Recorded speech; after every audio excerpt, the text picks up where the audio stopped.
Boa noite, pessoal, tudo bem? Então, hoje nós estamos ao vivo aqui com o pessoal, na nossa oitava aula de História do Pensamento Econômico. Vou deixar essa aula gravada para vocês. Se vocês tiverem alguma dúvida, por favor, entre em contato comigo. Pode mandar mensagem, ligar, o que vocês acharem melhor, vocês podem entrar em contato comigo. Então, nas últimas aulas, o que a gente vem o que a gente vem conversando e debatendo com vocês é sobre Adam Smith. Então, vai ser o primeiro pensador de fato que a gente vai começar a estudar, que já começou a estudar, dentro da história do pensamento econômico. Então, vocês sabem que nessa matéria a gente vai debater bastante sobre os pensadores da economia. Então, a gente está começando com Adam Smith e vamos bem parte a parte sobre o que ele estudou, para a gente depois poder entender os seus precursores. Por quê? Como Adam Smith foi um dos mais conhecidos, dos primeiros economistas que começaram a analisar a história da economia e a forma que a economia se tratava naquele momento, então todos os que vierem depois deles vão ser alguns precessores, né, percussores, e também vão fazer algumas críticas em relação àquilo que ele estudou. Lógico, se a gente for pensar em determinados... Deixa eu permitir. Se a gente for pensar em determinados períodos da história, vai ser diferente, certo? Vai ser a economia da época, a forma como que as pessoas vão transacionar, vão demandar moeda, vão comprar, vão vender, vai ser diferente, certo? Então, dependendo do ponto que estiver a economia, vai sim ter novos pontos de vista. Então, hoje a gente vai continuar falando de Adam Smith. Eu vou compartilhar minha tela aqui para a gente já começar a falar a nossa oitava aula. Então, nessa nossa oitava aula, a gente vai entender um pouco sobre a teoria do valor, que a gente vai ver isso em Marx também. Marx fala bastante sobre a teoria do valor, mas Smith já conseguiu perceber isso lá no período onde ele estava analisando a economia, certo? Então, vamos lá. Então, a gente percebeu nos últimos períodos que até então nunca se tinha apresentado uma teoria do valor trabalho. Ou seja, o que seria essa teoria do valor trabalho?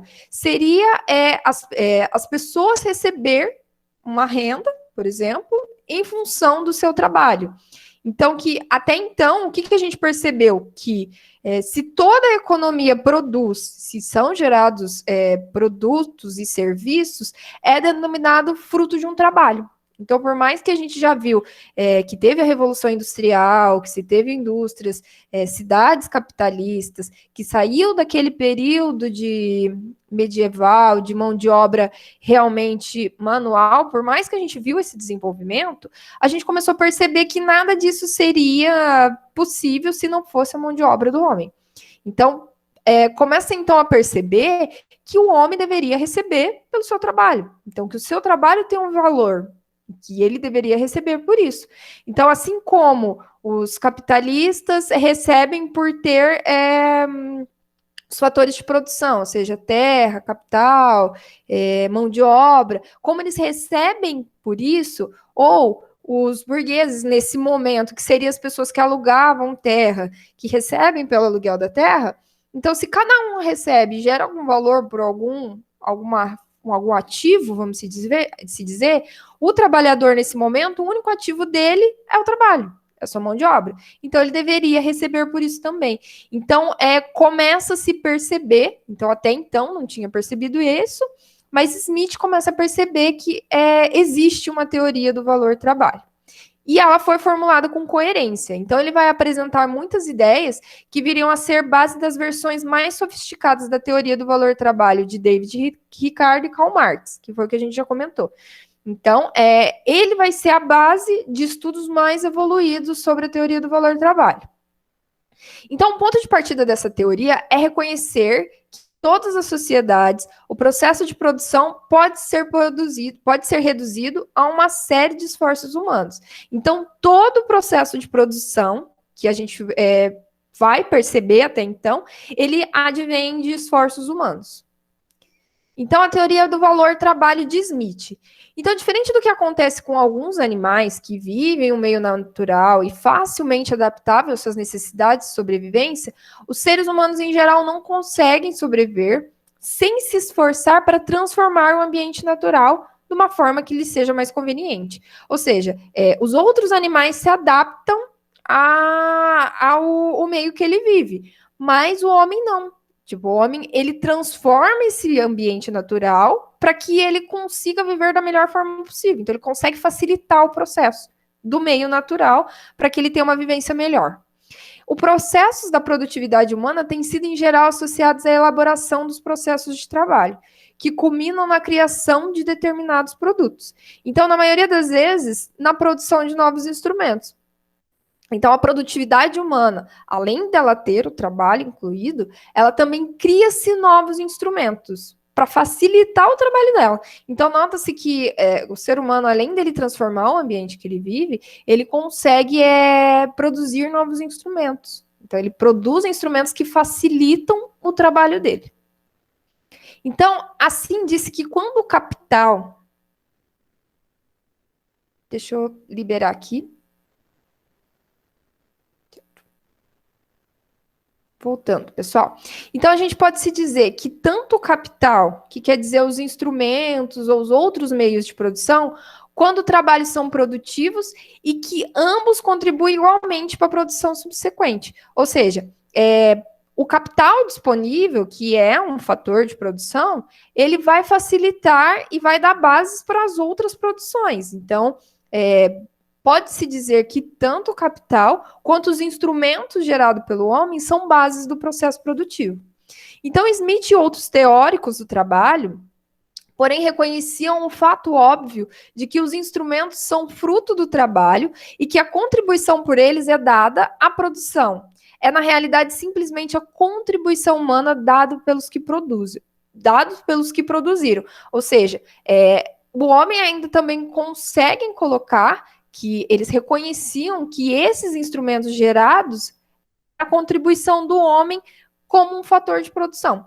Então, além do capital, da mão de obra e de outros fatores que gerariam cada vez mais riqueza, o que o homem produzia também geravam fatores de produção. Ele também contribuía para que a sociedade humana produzisse cada vez mais. Então, note que o quê? Além da mão de obra humana que vai ter ser determinada na teoria do valor trabalho, outra coisa também que é o ponto muito importante seria a facilitação desse trabalho, que seria o quê? A produção de instrumentos para facilitar o trabalho do homem.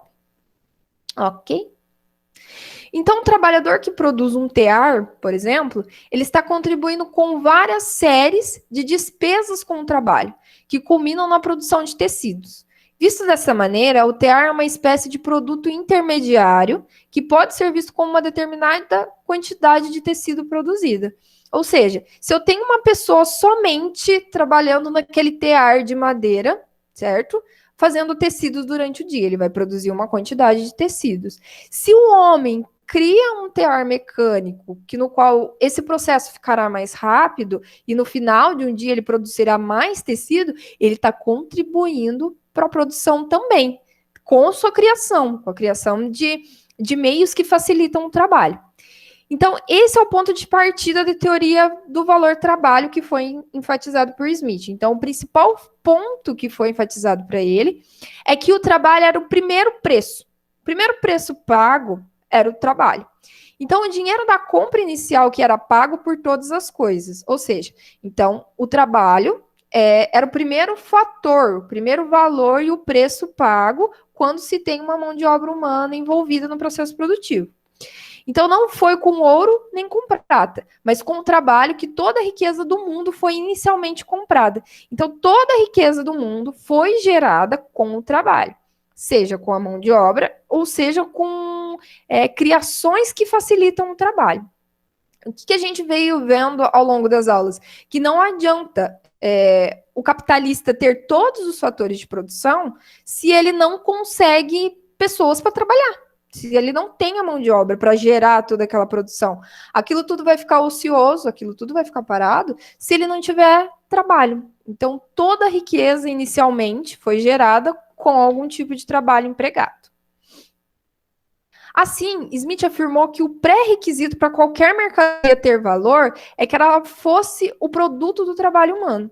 Então, o que ele determinava? Que para colocar o preço, vamos dizer, o valor numa mercadoria, tinha que estabelecer, sim, como pré-requisito o trabalho humano, que fosse um fator principal quando eu vou atribuir valor a um produto.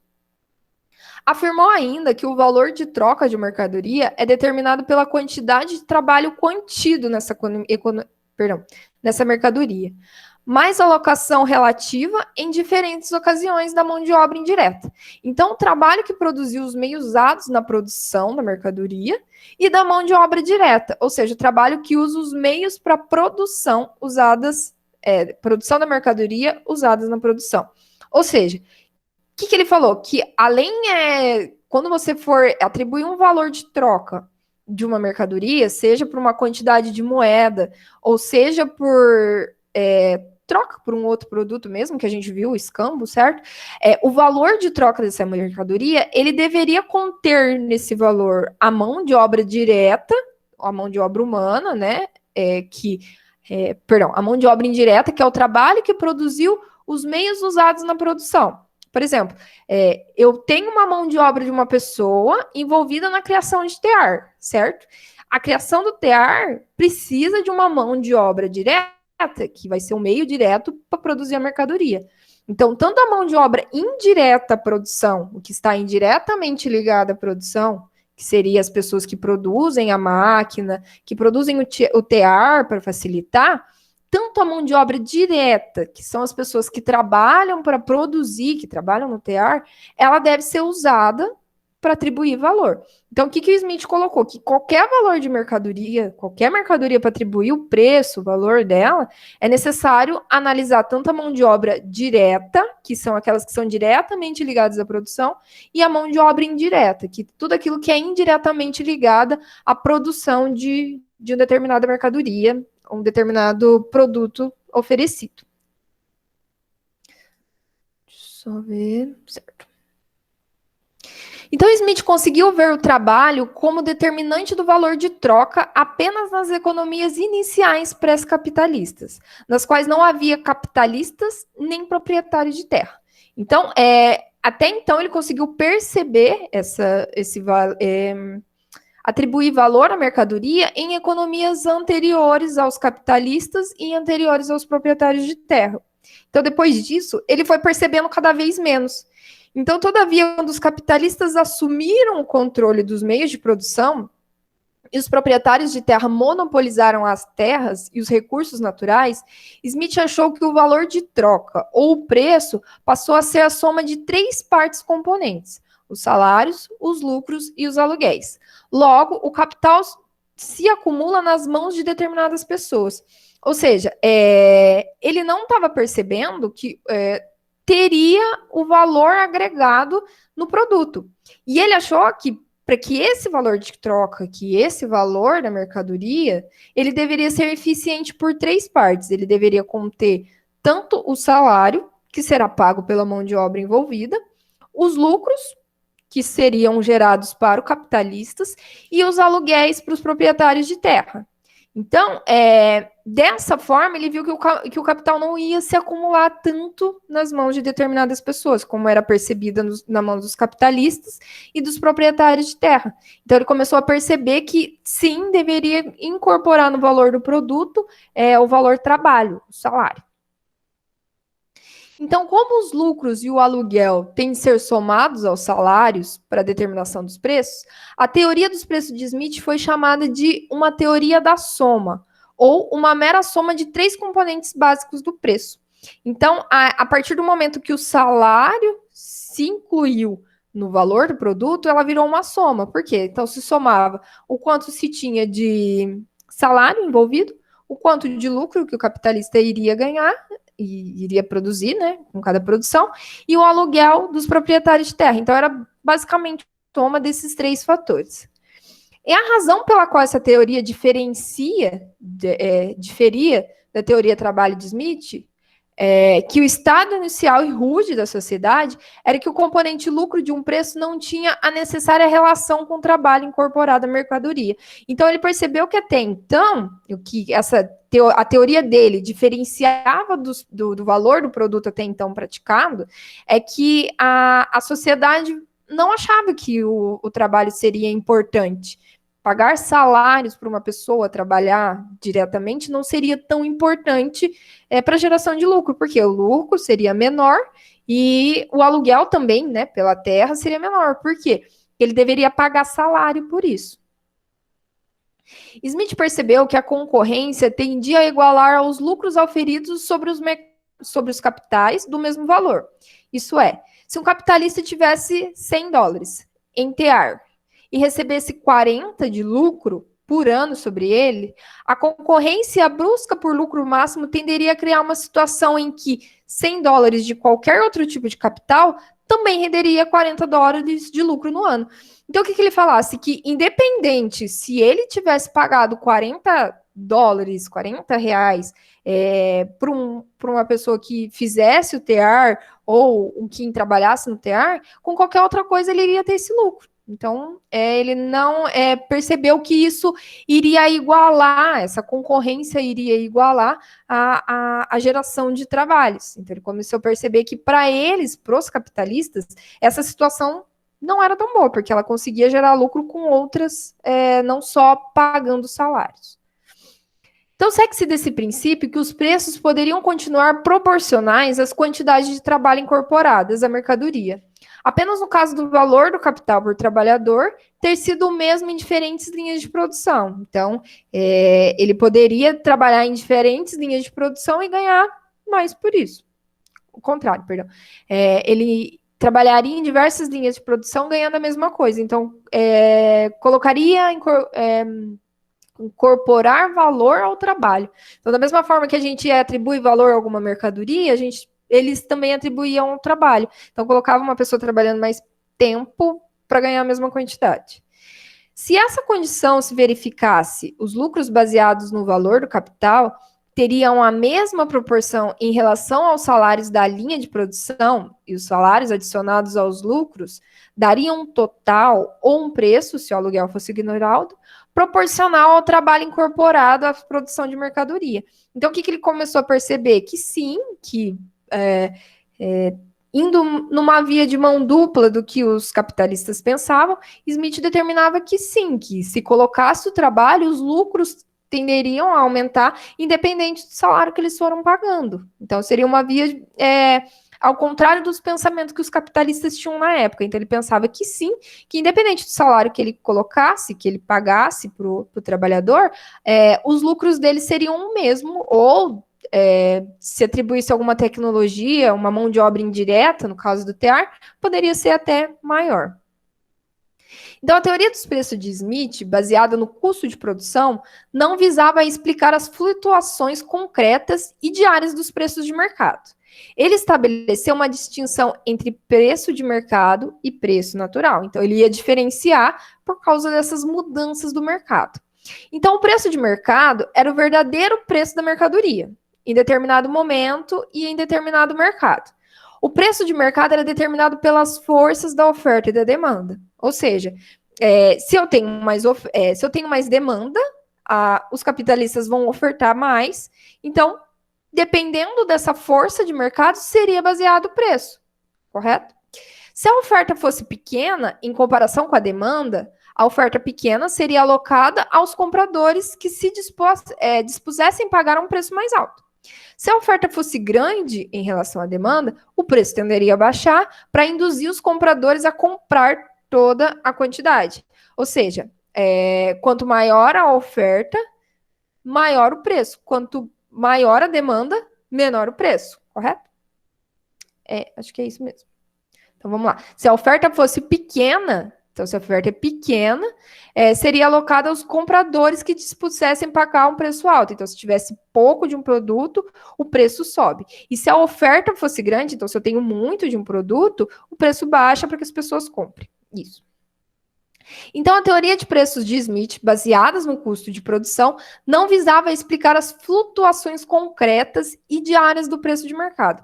Ele estabeleceu uma distinção entre preço de mercado e preço natural. Então, vamos distinguir uma da outra.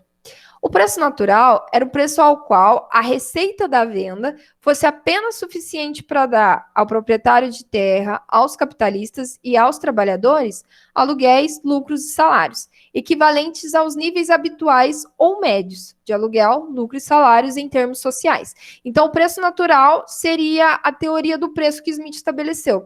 Somente a soma desses três fatores, porque para pagar, então, os lucros, os salários e os aluguéis. Então, havia, porém, uma ligação muito importante entre o preço de mercado e o preço natural. Ele era uma espécie de preço de equilíbrio, em torno do qual os preços de mercado variam de um dia para o outro. E eram as forças da oferta e da demanda, que tendiam a impelir o preço de mercado para junto do preço natural. Então, além do preço que é determinado pela oferta e demanda, que é o preço do mercado, e o preço natural, que é o preço necessário para pagar os três fatores, tinha que haver um equilíbrio entre esses dois pontos. Então, para ser um preço de mercado justo e ser um preço natural que pagasse os três pontos que Smith estava analisando. Então, se a demanda fosse grande em comparação à oferta e se o preço de mercado tivesse mais alto do que o natural, os lucros ultrapassariam a taxa média socialmente aceitável pelo lucro. Então, tipo, se ele vendesse mais caro do que aquilo que o preço de mercado e tivesse um lucro maior, então ele teria um lucro muito alto do que é aceitável pela sociedade. E esses lucros elevados atrairiam outros capitalistas que estivessem sempre procurando encontrar uma indústria no qual pudesse ter mais lucro. Então, geraria o quê? Concorrência. Então, se outros capitalistas percebessem que aquele capitalista estava naquele mercado, vendendo determinado tipo de produto, produzindo determinado produto, tivesse lucro, geraria concorrência, chamar a atenção de outros capitalistas que querem entrar nesse mercado. Então, à medida que esses novos capitalistas começassem a produzir e a vender mercadoria, sua oferta aumentaria, e com isso, o preço diminuiria, correto? Enquanto o preço de mercado continuasse acima do natural, esse processo ia prosseguir. Mas quando o preço de mercado tivesse sido forçado a baixar até chegar ao preço natural, que seria o preço de pagar os três fatores que nós analisamos, os lucros aferidos naquela indústria passariam a ser iguais à taxa média de lucro socialmente aceita. E não haveria mais incentivo para os capitalistas a aumentar a oferta da mercadoria. Por quê? Ele ia ter um lucro que as pessoas iriam pagar por ele, que seria aceita, iria suprir o preço natural do seu produto, só que não ia forçar ele a produzir mais. Por quê? Porque eles tinham medo da concorrência. Então, se aumentasse outras pessoas vendendo aquele produto, ia cada vez mais baixar o produto. E muita concorrência, até então, não era bom para os capitalistas, ok? Pensando no ponto de vista dos capitalistas.